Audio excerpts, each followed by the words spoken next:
So with all these rumors about Generation 8 and Pokemon on the Switch, as well as the influx of people sharing their ideas for what they want in the next Pokemon games, I think it's time I jump on the bandwagon and talk about what I want to see in Pokemon on the Switch. Now the only rules for this list are that each entry must be both A, tangible and somewhat realistic, as in something that Game Freak might actually do, and B, something that I haven't seen other people talk about yet. So no Pokemon following you, better online UI, difficulty settings, better story, etc., because everybody wants those, so it just goes without saying. Also note that these are my personal opinions, and I'm writing this before anything has been officially announced, so if you're watching this in the future, don't get mad if I get something wrong. With all that out of the way, let's get started with 5 things that I want in Pokemon for the Switch, in no particular order.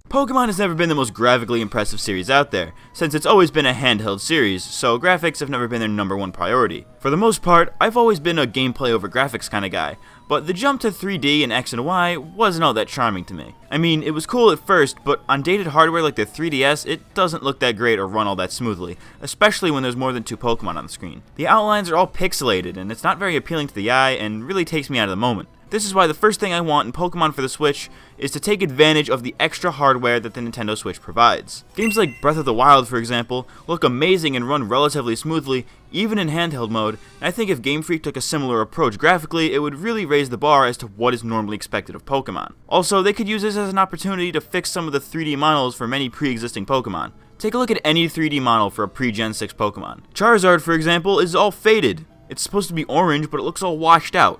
That, and why make all the flying type Pokemon actually fly? I don't know about you, but the constant wing flapping is both really distracting and probably adds a little extra computing power that the game doesn't otherwise need. Oh, and can we please make certain Pokemon look like they do in the anime? Here's anime Raichu, here's game Raichu. Game Freak, what is that? Please fix this! I know they're probably just going to upscale the same models they've been using so as to save time, but some old Pokemon could really use a bit of an update.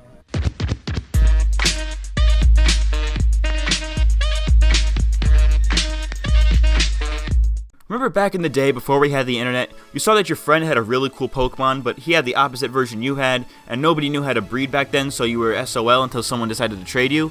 Game Freak has fixed this issue with the introduction of the GTS, but at this point it completely defeats the purpose of having version-exclusive Pokemon. At this point, the only differences with some of the more recent Pokemon games have been that some Pokemon are different in some areas, with the rest of the Pokedex being easily obtainable, making that Alolan Sandshrew just that much more inconvenient to get. They've also been adding significantly less Pokemon as the generations go on, with the previous 2 having less than 100 each, not including Alolan forms or Mega Evolutions. There's also been a whole lot of Dex filler in the form of older Pokemon infesting every new region. I propose that they go the route of Black and White again, with a huge roster of at least 100 new Pokemon and no old Pokemon, or at least very few, until you reach the post-game. You could catch all the new Pokemon excluding box legendaries no matter what version of the game you have, while the old Pokemon will be the version exclusives. That way, people can fill their new region's Pokedex easily to get the National Dex, which was a feature I liked from the Gen 4 games, where to get the National Dex you needed to have at least seen all the Pokemon in the regional Dex. Something I personally would add to this would be give some NPC trainers older Pokemon during the main story, while they are not catchable for the player,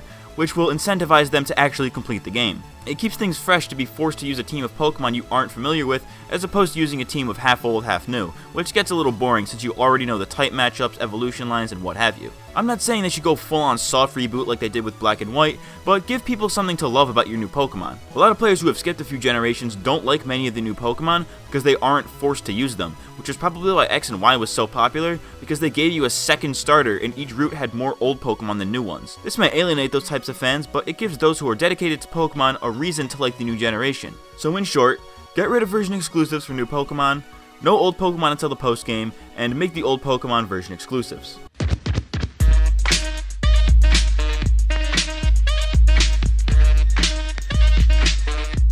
Game Freak has been getting into a very bad habit of giving us very lackluster post-game content for the past few generations. Black and White 2 had the largest one in recent memory, but if we look at X and Y, Sun and Moon, and even go back to Fire Red and Leaf Green, there were barely anything to do after you completed the game. In the more recent examples, they've been snubbing the post-game content and making a shift towards competitive play. I wouldn't mind this shift if they had done it in moderation. In Sun and Moon, for example, you could do the Ultra Beast side quest, which was lacking at best, or you could try your hand at the Battle Tree, which was basically like the Battle Mason meets the Pokemon World Tournament, but done in the worst way possible. The problem here is that these side events are a barrier to entry to those who want to play online competitively. If you want to get into competitive play, you'll need battle points, but in order to get battle points, you need to have a good competitive team. But to do that, you need items which you can't get without battle points. It's a paradox that you could break, but it's a tedious process to do so. This is why Pokemon for the Switch needs a clear line between casual post-game and competitive post-game content. What I mean by this is that you can get easily into competitive play without all the hurdles of a post-game battle marathon. Don't get me wrong, post-game stuff like a Battle Frontier, Battle Tree, and a Delta episode-esque storyline would be welcome additions,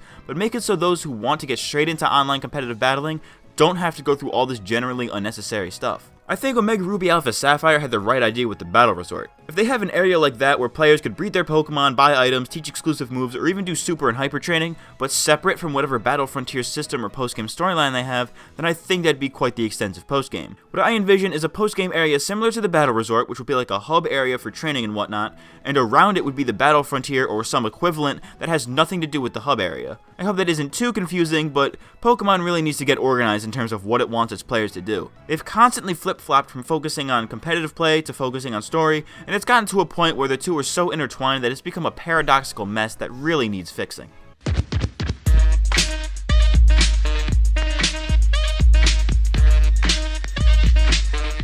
If you look at Pokemon Gold, Silver, Crystal, as well as Heart Gold and Soul Silver, one of the most appealing things about it was the fact that after beating the Johto League, you could return to Kanto and take on the league there. It's been a fan favorite concept for many years, but no such feature has returned in quite some time. If you ask me, I like that they haven't revisited old regions outside of remakes, as it makes me appreciate the one region we do have a lot more. I know that I was a huge advocate back in the day for Gen 7 returning to Kalos in the post-game, but I'm glad that that didn't happen, as it made me like the Alola region a lot more. This doesn't mean that I hate the idea of returning to old regions. In fact, part of what gave the Johto games their charm was the fact that there were two regions, but I don't think a second region would really add anything other than nostalgia these days. I'd be cool with it if they did it, but I'd much rather there be one region that has its own distinct features while also being heavily involved with previous regions. You know how there always be NPCs that mention the other regions? Well, I want something like that, but in a way that's more than just an Easter egg or a far-stretching fan theory. In many Pokemon games like Fire Red and Leaf Green for example, I feel isolated because I know that Johto is just to the west, but I can't go there and it isn't mentioned.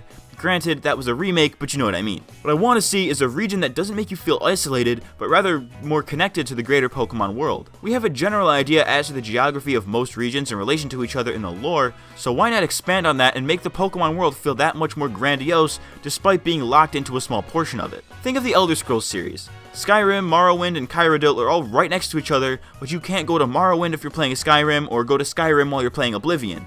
But you feel like Tamriel is a much bigger place with all the connections to the other game's maps. I want a similar idea, but with the Pokemon regions. Don't get me wrong, Game Freak should make it their first priority to make the new region as lively and fresh as possible, but I think making the other regions relevant would drastically help the world building factor.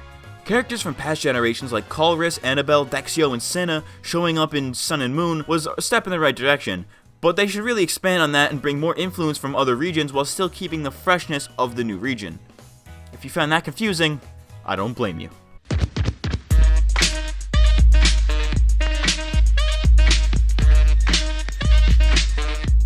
If you haven't noticed by now, I dabble a bit in competitive Pokemon battling. I don't take it too seriously, but I like to try out different teams on Pokemon Showdown every now and then. One of my rules for making a team is that I will always build it around a specific Pokemon that I like and want to use, but sometimes that's a bit of a problem because the Pokemon that I want to use has little to no competitive viability. Torterra, for example, is one of my favorite Pokemon, but is absolutely useless in any format other than its unofficial Smogon tier. There are a ton of really cool Pokemon out there that I, as well as many others, would like to use in a competitive setting, but simply can't because they either aren't strong enough in a particular stat, or are held back by their poor move pools. I get that certain Pokemon will always be stronger than others no matter how you look at it, but 2014 Pokemon World Champion Sajin Park has demonstrated with the use of his Pachirisu that it's possible to breathe new life into a Pokemon previously considered unusable, so I propose that Pokemon for the Switch do some much needed balancing. It doesn't have to be so drastic to where pseudo-legendaries are easily taken out by like a Love Disc or something, but giving certain Pokemon a point boost in a certain stat or even a new move it couldn't learn before, could be a much needed game changer in a metagame that has become very homogenous in recent years. They actually did this between Gens 5, 6, and 7, where they altered the stats and movesets of a handful of Pokemon, such as Clefable getting a slight special attack boost or giving Staraptor a bit of extra special defense, and I think if they did something similar but on a much larger scale and adding more than 10 base stats at a time, we could get a much more balanced metagame. If they're gonna do this, however, there needs to be some ground rules. 1. Don't mess with the legendaries or pseudo-legendaries as they're already plenty powerful. Basically, just buff the weaker Pokemon, but don't nerf the already strong ones. 2. Make sure Mega Evolutions stay between the pseudo-legendary and true legendary range, so basically just don't touch them either. And 3. Only mess with the stats and move pools for Pokemon that truly need it and or fan favorites. Basically, what I want to see is a metagame where I can take, say, a Goodra, who is generally not used very much, and actually stand a chance against, say, a Volcarona, which is one of the more powerful competitive Pokemon out there right now. Also, and this is just personal preference, but please stop allowing legendaries of any kind in competitive play. If I see another Landorus T or a Tapu, I'm gonna puke. I think Game Freak has realized this and is slowly trying to make every Pokemon as competitively viable as possible. They started with Mega Evolution, which gave a few Pokemon a much needed boost, and now with Z moves, almost any Pokemon can launch a super powerful attack, so now it's just a matter of balancing. If I sound a little ignorant here, just know that I'm not asking for a complete revamp of the battle system. At its core, Pokemon should stay the same as it's always been, just with some new faces. I used to be really interested in watching the VGC tournaments on Twitch, but most teams are all super similar, usually featuring one of the Tapus and Ultra Beast, some weather condition, and a weird Z-move gimmick like Z Belly Drum that even if you're prepared for, you still can't deal with. I just want to see some greater team diversity in competitive play, and I think giving some weaker Pokemon a buff would be a good way to do so. With all that said, let me know what you want to see in Pokemon for the Switch. It's basically all speculation at this point, so there are no wrong answers. Unless you're asking for an open world Pokemon MMO, because we already have that. It's called Pokemon Go. My name is Matt at Chunky Monkey Games, and I'll see you next time. Thanks for watching.